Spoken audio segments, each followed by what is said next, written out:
Hello,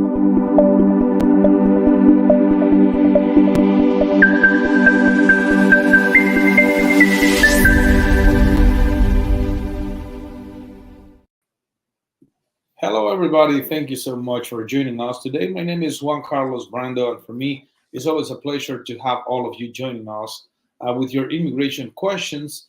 So, if you have any questions today, please feel free to ask them. We are live, and all of the answers are free. We have one of the attorneys in the law firm of Margaret W. Wong and Associates, attorney Noor Chamas, who is one of the experts in cancellation of removal, which means that when you have a case that has been pending for so long, and maybe you have been here for over 10 years, but you apply to other several conditions, and maybe you have a removal proceedings, he is the right person to talk about this because so many people have applied for asylum or have been arrested for driving for no license or have been put in immigration hold. And then what? What's going to happen? We are going to be talking today about this with the attorney Noor Chamas. Hello, attorney Noor. How are you doing today? Hello, I'm doing well. Thank you for having me today. Yeah, thank you so much, attorney.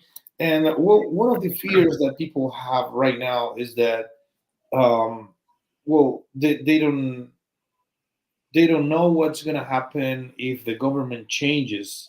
We hope that everything remains the same for immigrants because immigrants are living in this country for so long. But in the past, we have seen that there are priorities for deportation or for removal. Right now, what's going on with these kind of cases? Are there any priorities now for deportation in the United States? So right now, the government or the Department of Homeland Security is still basically under the original Mayorkas memo, which identified the priorities that they're currently going by when determining who to remove from the United States.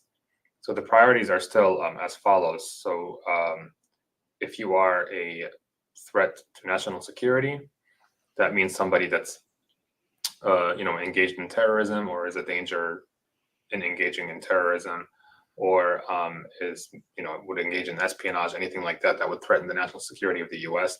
That would be a priority for deportation. Somebody who is a threat to public safety. Those are people who have a criminal record, have committed crimes in the past, have been arrested. Sometimes they'll look at the actual crimes to see if how serious they are. But essentially, if you have a criminal record, you are considered a priority for deportation. And then finally, if you are what they termed border security, and the way they defined it is that anybody who entered or tried to enter the United States after November of 2020. So if you don't fall under any of these categories, you are not a priority for deportation, and DHS or ICE will not be looking to deport you at this point in time. Now, as you stated, of course, whenever there's an election, we don't know who's going to win. So depending on the next administration, things could definitely change in terms of these policies. So yeah, definitely priorities for deportation could very well change if there is a new administration after this next election. Okay, thank you very much, attorney Noor.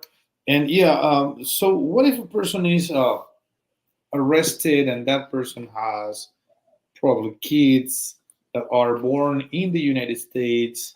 They have been filing taxes and everything, and they are, let's say, they were caught driving without a license. How big is that problem at this point if they get an immigration hold?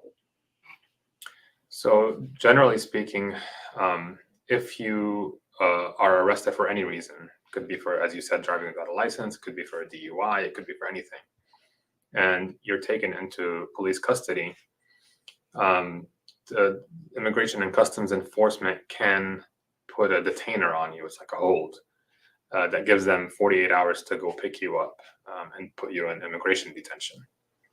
Now, again, because of the current priority categories. If there's nothing serious currently, they will not do anything. So if you're stopped for driving without a license, or you get a traffic infraction, nobody's going to look to detain you at this point. However, anything more serious than that, let's say it's a DUI, then you're likely to get an immigration hold.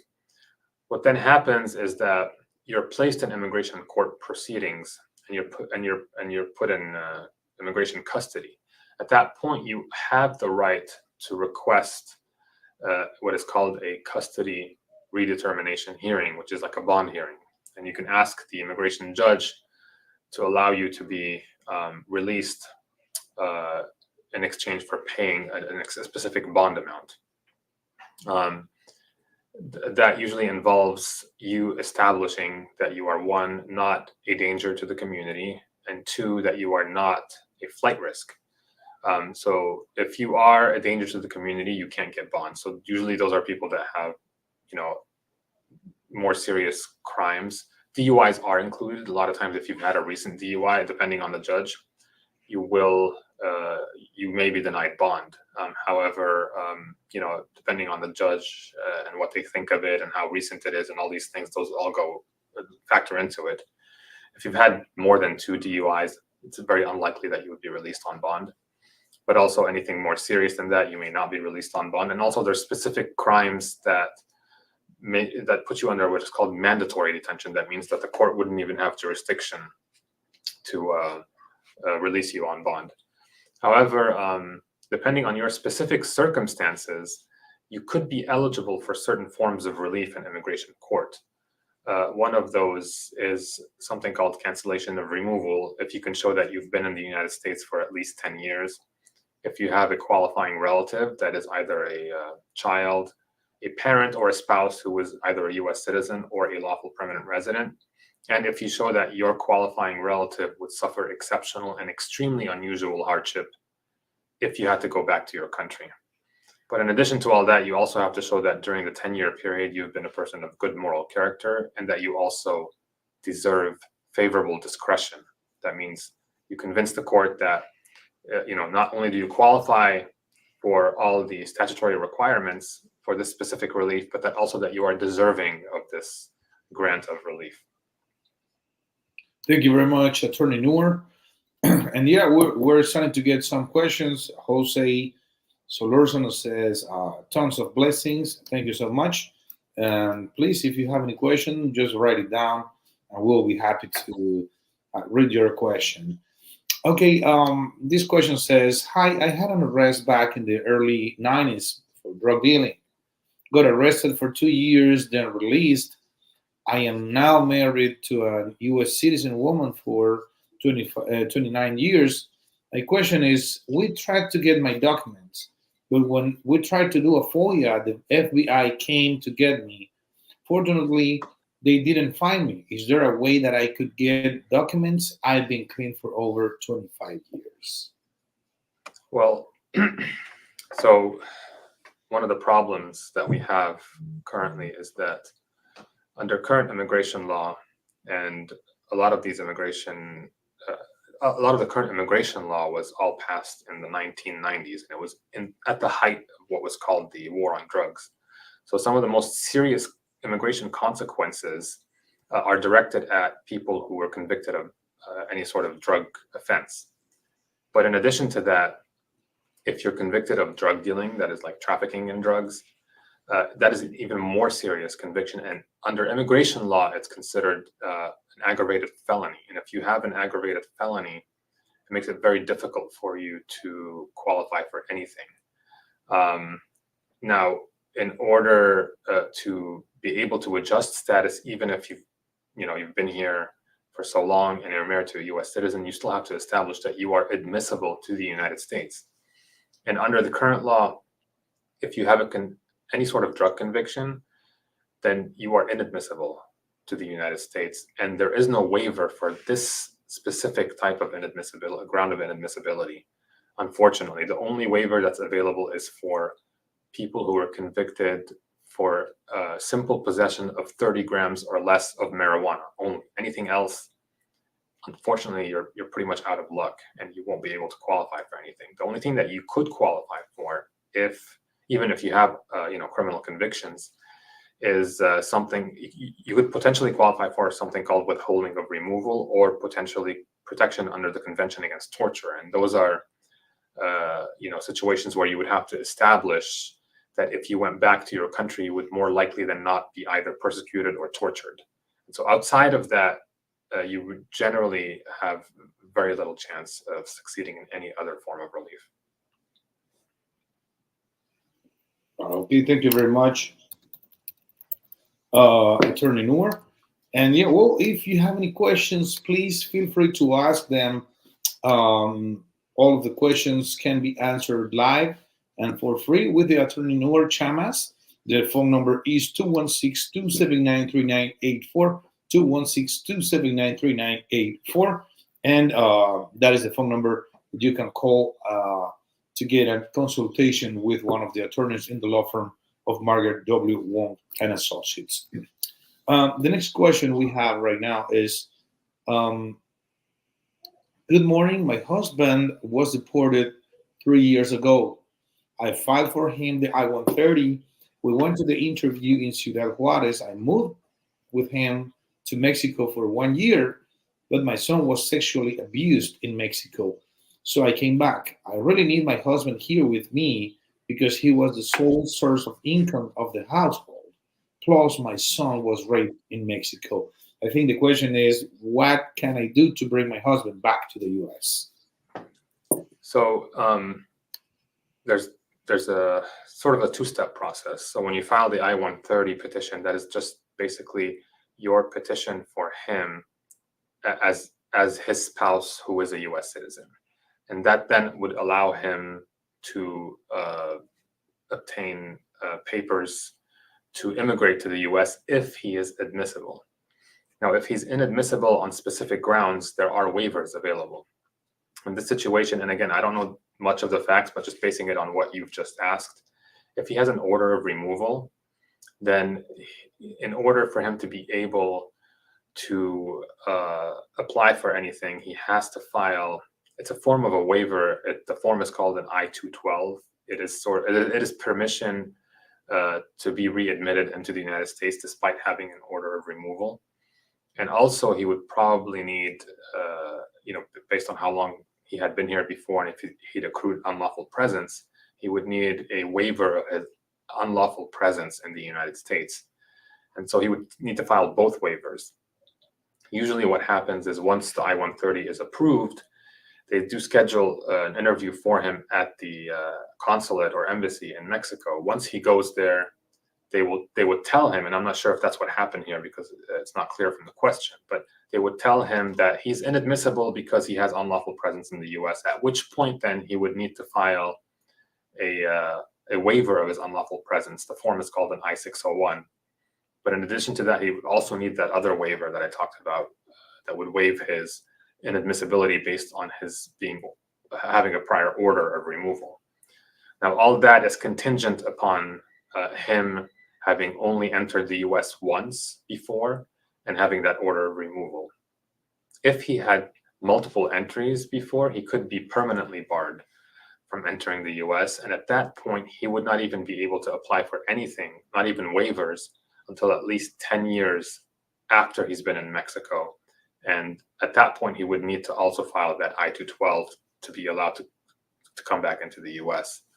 But I'm assuming that that's not the case here.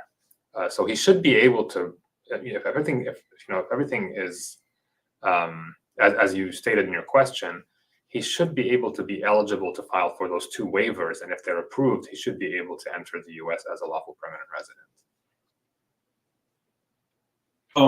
This person is adding that if does the fact that the son was abused in Mexico help this case?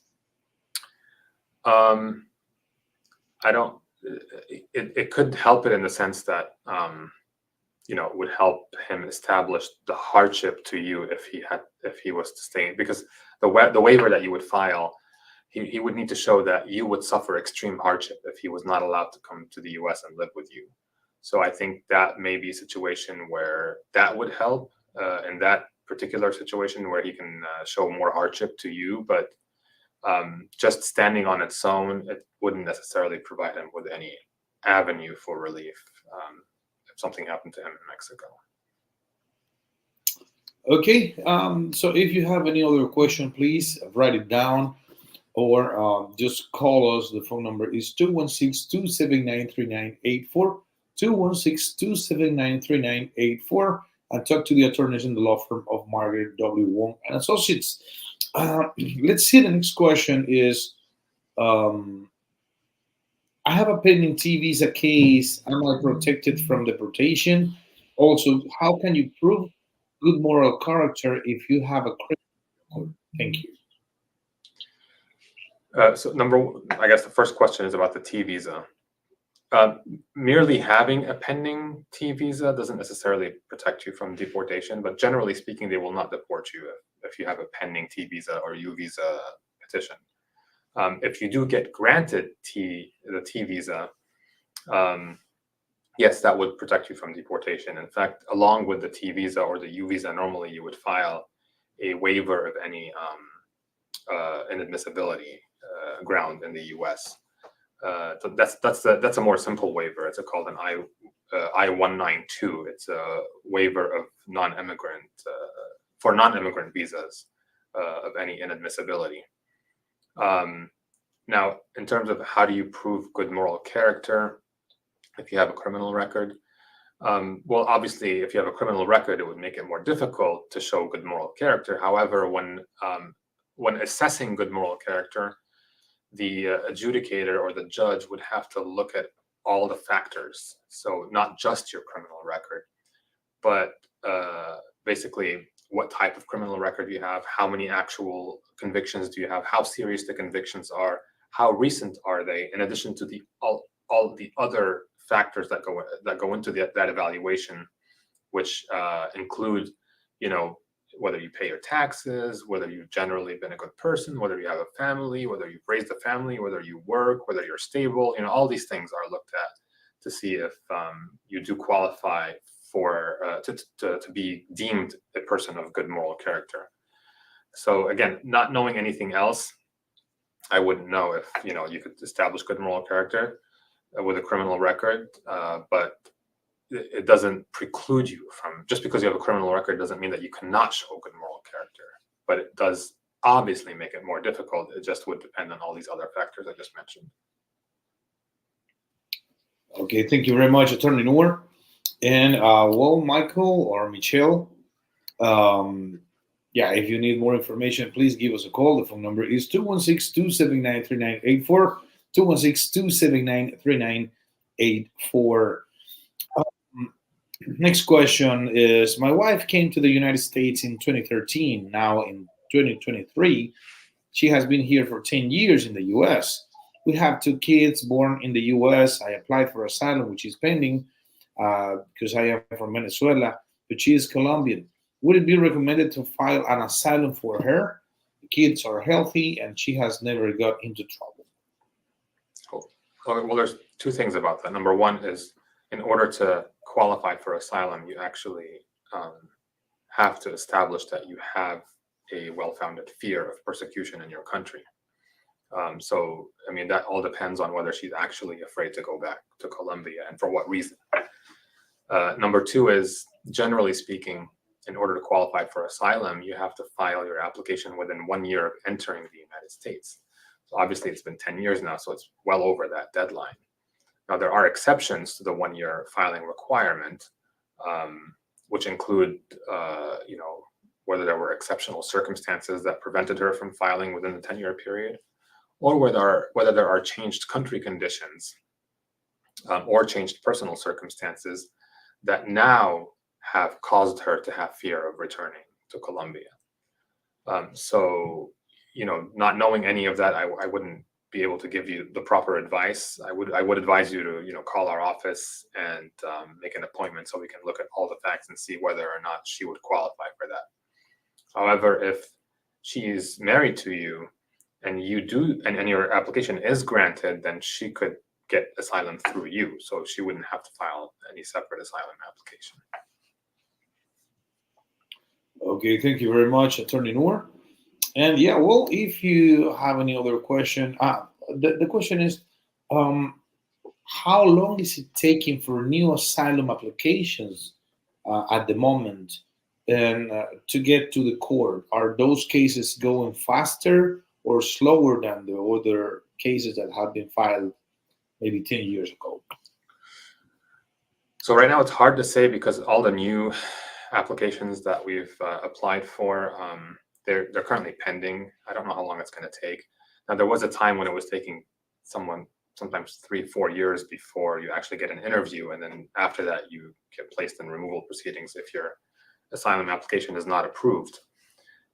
For a short time, they tried to expedite them, to make them go a little bit faster. So they were actually granting interviews within a couple months after you file your application for asylum. But even those cases now that have had interviews, we've noticed are still sitting. They have not been decided yet. And now we're back to having to wait longer periods before we get interviews. I can't say exactly how long it's going to take, but based on everything that's happened and the amount of cases that they're getting and the backlog, I would imagine it's probably going to be a couple of years or so before you would get an interview and before you would be placed in removal proceedings. It could be even longer than that. Now, again, as we talked previously, there may be a new administration after the next election, and things could change at that point. I know, there are some, there are some political groups that would like to see these asylums be much more expedited, so that they can, put them through the system a lot more quickly. So that could change. I can't say for sure. It would depend also on other factors that would depend on, the practicality of it. Because sometimes even if the administration, initiates a policy of wanting to speed up certain adjudications or applications, sometimes they're faced with the practical fact of having a huge backlog that prevents them from doing so, because they have a limited number of staff and they have a lot of applications. So that factors into it.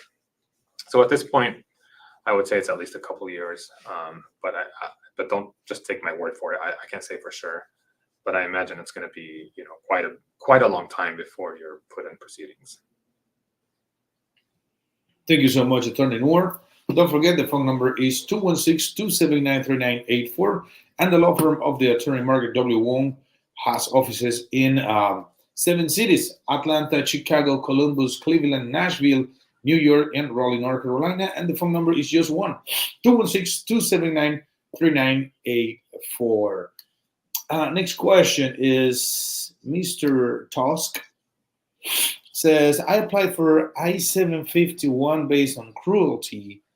If I don't hear back from the USCIS, having held my GC for 3 years, can I go ahead and file for citizenship? Actually, yes, you can go ahead and file for citizenship.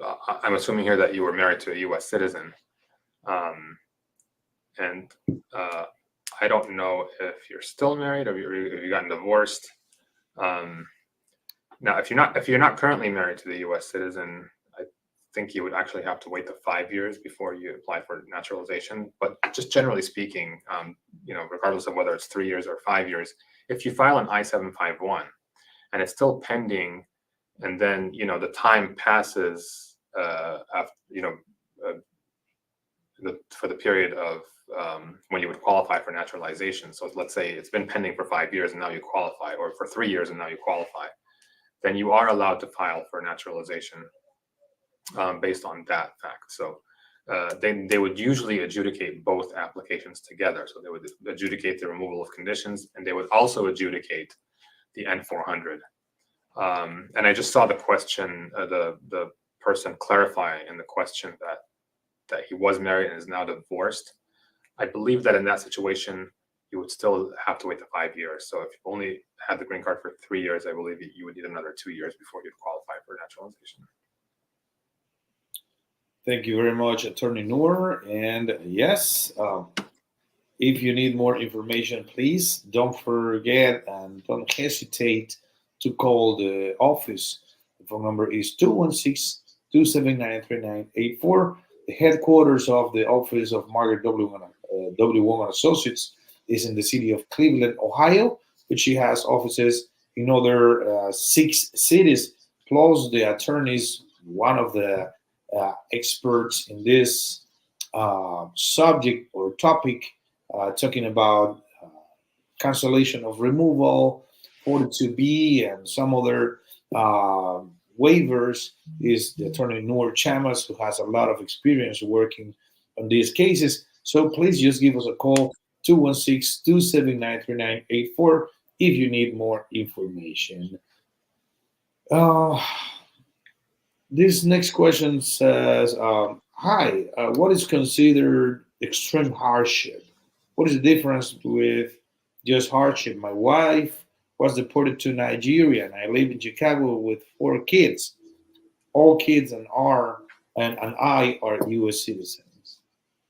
So extreme hardship is essentially, it's a little bit, I guess it would be a little bit higher than what regular hardship that anybody else would suffer. So when you're filing a waiver application, number one, everybody knows that anybody that is married or that has family and is separated from them or has to relocate with them is going to suffer some level of hardship. That's a given. But with these applications or these petitions, they want to make sure that they are granted to people whose U.S. citizen or lawful permanent resident relatives would suffer something that is beyond the type of hardship that anybody else in the same situation would suffer. Now, what it is exactly, it's hard to say. It's not like there's a specific formula. But generally, they look at everything. They look at how long you've been together. They look at, who's the primary, financial breadwinner. They look at, if the person who's a U.S. citizen or lawful permanent resident, if they have any health issues, like medical problems that they need to have care for at all times. They look at the country conditions of the country to which that person would have to remain. And then you also have to show both types of hardships. You have to show that you would suffer extreme hardship if you had to remain in the U.S., being separated from your relative in the other country. You also have to show that you would suffer hardship if you had to relocate with them. So it's both types of hardships that you have to show. But they look at all the factors. Also, if you have any kids and what would happen to the kids and who would have to care for them, what kind of financial burden you would have to live under if you had to be separated from your significant other or if you had to relocate with them. So given all these factors, an officer will make a determination whether or not you met the standard of hardship for this waiver, which is extreme hardship. And, there's a human factor. So depending on who's adjudicating your case, you could possibly, and, especially if your case is, on the cusp or the hardship's not really clear, you could get one officer that would grant it, or you could get another officer that would deny it. It's the same thing in immigration court. A lot of times it's based on who the judge is, because some judges might interpret hardship one way, whereas another judge might interpret it another way. One judge will see your specific hardship as meeting that standard. Another judge may see that it does not meet that standard. So there's a lot of factors that go into it, a lot of things to have to consider. I hope that answers a question. If you want to schedule an appointment with our office and come show us exactly what your situation is and what would cause you to suffer hardship, we can definitely look at that and advise you accordingly. Thank you very much, Attorney Noor. And this, I would say, is the last question for today, since our time is up. But thank you so much for clarifying so many doubts that we have, and also questions that we may have about how to get an immigration relief, but also how to fight a deportation or removal proceeding that many people are facing right now, and they don't know how to get around it. So thank you so much for explaining all of this. My pleasure. Have a good lunch. Thank you. My pleasure. Thank you for having me. Thank you. And for everybody who has joined us today, don't forget the phone number is 216-279-3984, 216-279-3984. Call the office of the attorneys in the law firm of Margaret W. Wong and Associates with 7 cities or 7 offices in 7 cities of the United States: Atlanta, Chicago, Columbus, Cleveland, Nashville, New York, and Raleigh, North Carolina, and just one phone number: 216-279-3984. Thank you so much. Have a good time, and see you next time.